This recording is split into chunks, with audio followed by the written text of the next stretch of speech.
morning, everybody. I have got hubby home, the chef, got a day off today. So, of course, what do we want when he's home from work? We want pizza. So he's already making some dough, preparing it for tonight. Busy little workstation here. So he usually makes a big batch, so we get about 10 pizzas all up. So we usually have a lot of leftovers, which we will eat the next day as well.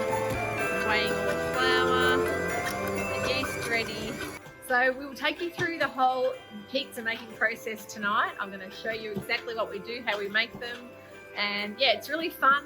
Yeah, so let's hope it doesn't rain, because normally as soon as we light the pizza oven outside, it usually rains, which is not real much fun for him. But anyway, we'll have a great night, so look forward to it.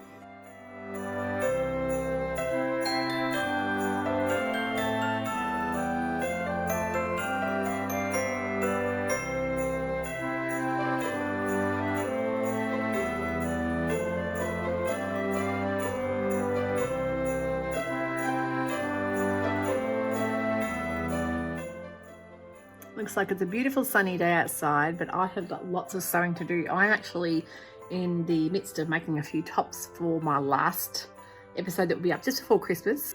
I have got some beautiful tops in the middle of being made here, just for some glamorous type, easy to make tops that are going to be great for people that aren't going out for New Year's Eve. I think these will be awesome for wearing for maybe doing online Zoom parties and things like that. So I'm just threading up my twin needle here. That twin needle, and how I actually sew up a whole top with a twin needle, and then I'll just do the finishing touches because I don't have a cover stitch. And yeah, basically it's just a matter of putting your bobbin on the little holder here. That's the second thread bobbin, I should say. The other one's in there. And then you've got your other reel here, and you need to have your twin needle ready and on, and you just need to basically thread both of those, and away you go. So in one of my latest videos, I was talking about sewing a whole top or dress with a twin stitch. You can see it's got the 2 rows of stitching, and then you've got the zigzag on the back, which gives a really nice stretch. If you're too lazy like me and you don't want to keep changing a needle over from, a single needle to a double, it just saves a bit of time, and it gives a really nice stretch to the garment as well. So that's just a little tip that I use. And there is the finished sauce for the pizza. We'll let that cool down and it'll thicken up nicely. And the onions give it a beautiful flavour. We can also use them for garnishing the pizza as well.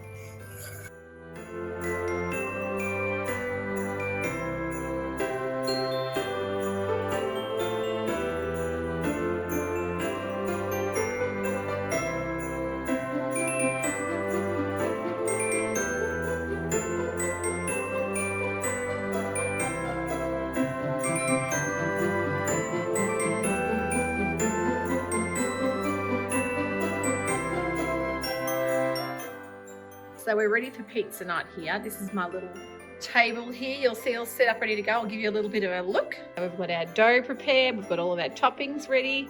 Fire's ready to go. I just need the pizza cooker to hurry up and come inside.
is all it takes to make our wood fire pizza. And we will do a lot of different toppings. We've got chicken, we've got pumpkin and goat's cheese, we've got salami.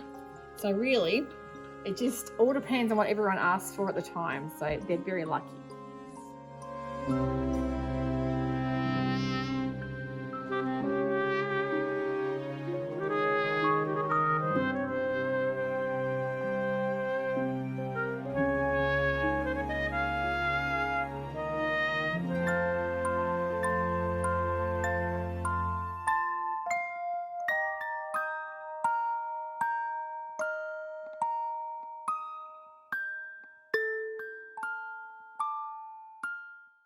Good morning, Mabel. Mabel? Good morning. No, she's going to snob me. Had a busy night. We had all the kids and a friend over for pizza. And I actually had my sewing table confiscated for the night. And then I couldn't resist when everyone had gone home just to do a little bit more cutting out. So I actually put my cutting mat back on here. This is my actual sewing table, which is a pool table. And did a bit of cutting out. So been very busy yesterday sewing. Heading off on another shopping trip this time. Hubby's driving, or I'm taking him shopping because he needs help picking out some gifts.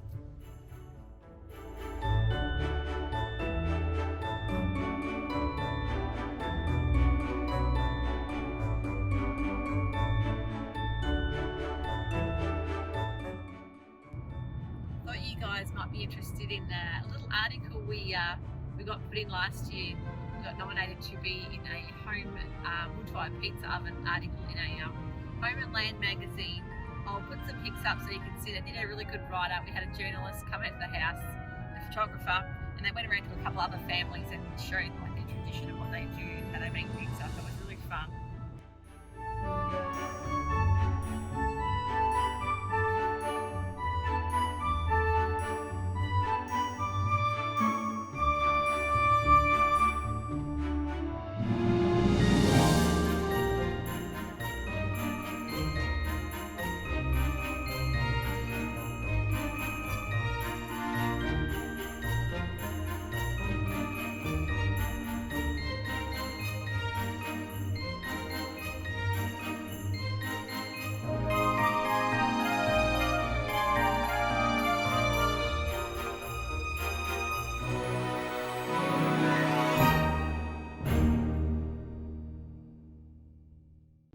So back from shopping, I'll show you what I spoiled myself with. I was meant to be Christmas shopping, but I actually found this really great little foot spa in TK Maxx at a bargain price. So I thought, you know what, after that beautiful pedicure I had, I need to keep up looking after my feet. I know years ago, back in the early 90s, they were all the rage.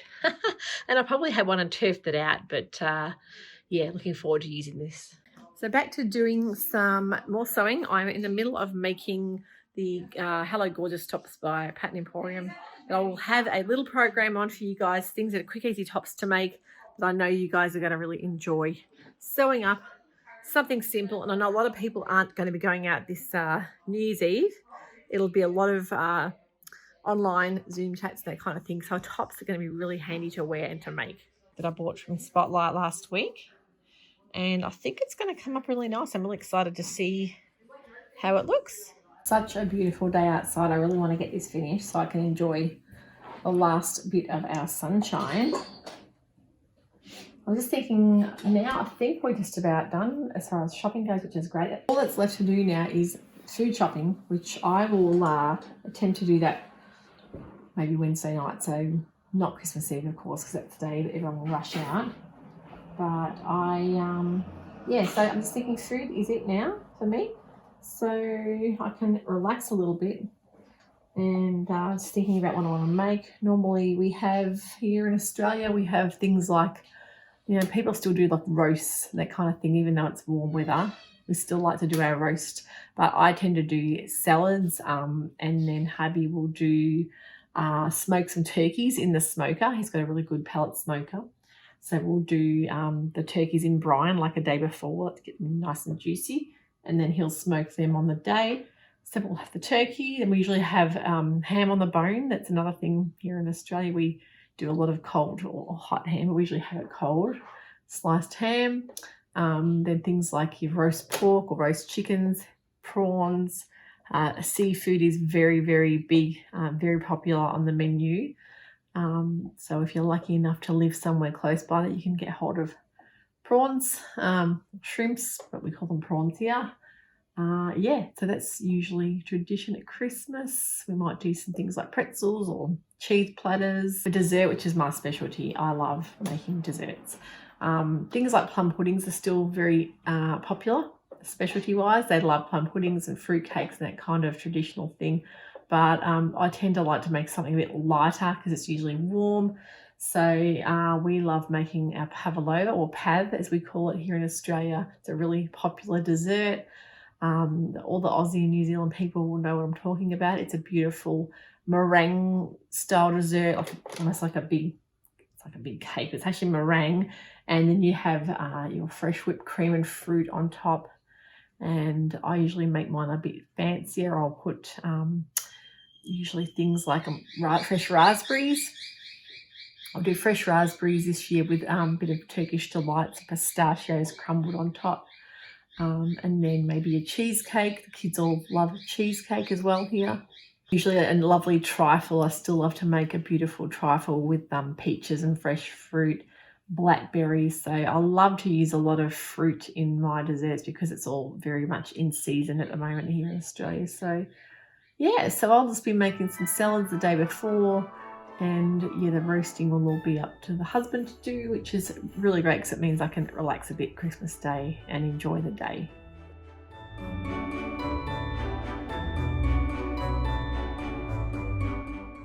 We'll be having a big Christmas dinner that night.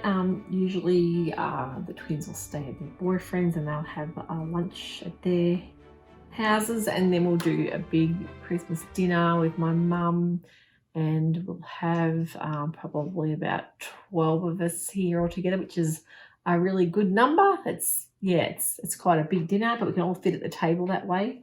One year I actually had my whole extended family here. I think there's like 40 people squeezed into my living area, and it was really fun. That was our last Christmas with my nan. She passed away just probably 2 months before my dad did, actually. That was heading back 3 years ago now, and that was a really hard Christmas for my mum, especially losing her husband and her mum that close space time together.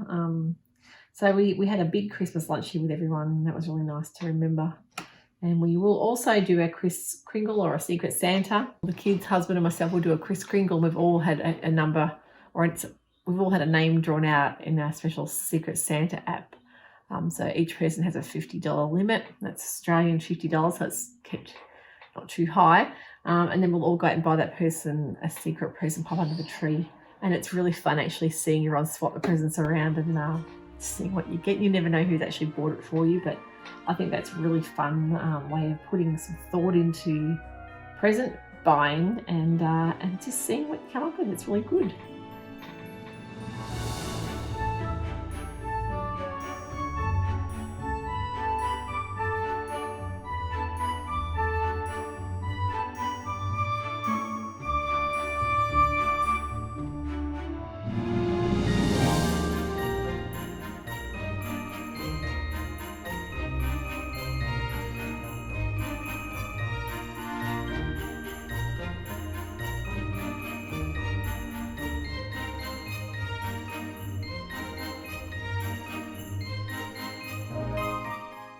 I'm going to get stuck into these tops now, and hopefully tonight I'll be able to film this episode and start editing so I can have it out as soon as possible for you guys in case there's something you might want to make to inspire you there. So I don't think I've actually spoken about what I've got on today either. This is a Sew Over It Sylvia robe in like a nice rayon print. Just wearing it over a pair of jeans and a tank top. It's nice and light and floaty, so very easy to wear. One of my favourite style kimono jackets that I wear quite often. So I am going to leave you all there today and get stuck into the sewing and hopefully get this out and ready and maybe have a nice little drink in the garden and enjoy some more sunshine. So if you don't see me again, take care. Bye.